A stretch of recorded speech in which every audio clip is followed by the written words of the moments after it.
SBF is on the hot seat. The FTX CEO was not able to answer very direct questions about the inner workings of his company. The fact that he doesn't know, the fact that he continually has ums and ahs as he searches for answers during questions that are very direct and questions he should have direct answers to, tells me that he's not telling the truth. Now, CoffeeZilla did a fantastic job recently in some Twitter spaces. I want to take you through some of these questions that SBF was unable to answer as it relates to this whole FTX situation. Now, what's going to happen with Sam Bankman-Fried?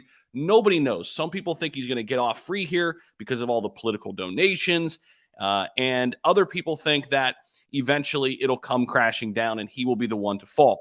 I don't know exactly. I mean, the big point here is that we get past it as a cryptocurrency market, as an industry, and we learn from it.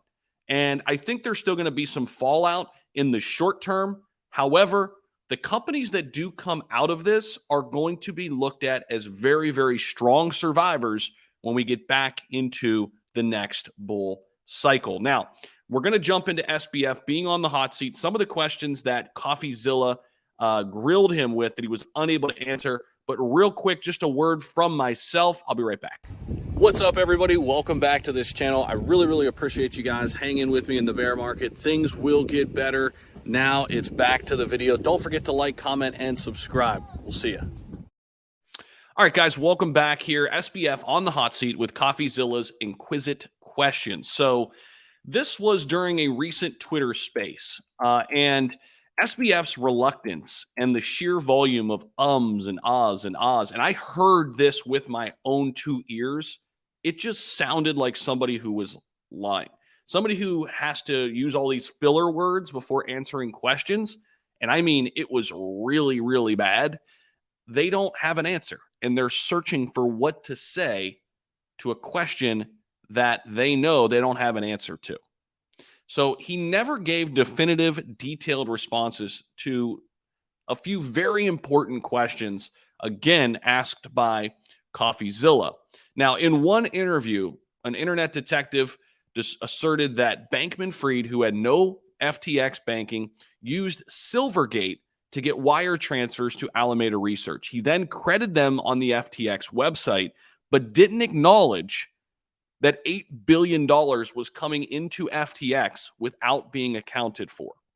As a result, CoffeeZilla publicly asked Bankman-Fried for clarification.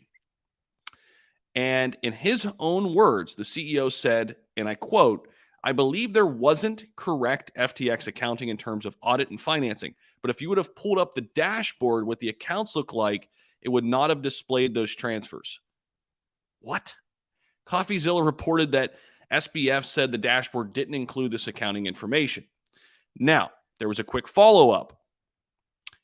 And he said, and this was to FTX and ALAMEDA employees. He asked, could it be that Sam didn't know about this? Bankman-Fried's employees laughed in response, saying that the CEO was claiming to be stupid now when he was a genius wonder kid. Upon this, Bankman-Fried replied, "I had a lot going on. I was spread thin. I lost track of important things." This is a message that he has continually said over and over and over. And it just doesn't make sense, guys. If you're the CEO of a multi-billion-dollar company, you know where $8 billion is coming from, and you know that it should or shouldn't be accounted for and how it's being accounted for. These are answers to questions that you should know. You should have these answers. Point blank, period. So eventually Bankman-Fried left. Okay. And so real quick though, CoffeeZilla then highlighted Bankman-Fried's past interviews where he categorically implied he had no idea about mingling funds between ALAMEDA and FTX. And Bankman-Fried said in his defense that I was vaguely aware of some of these systems that existed. Vaguely aware? Really?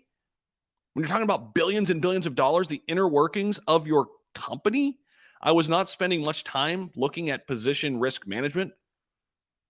Well, that's pure negligence, right? And he's playing this card that he was just purely negligent, that it wasn't something calculated.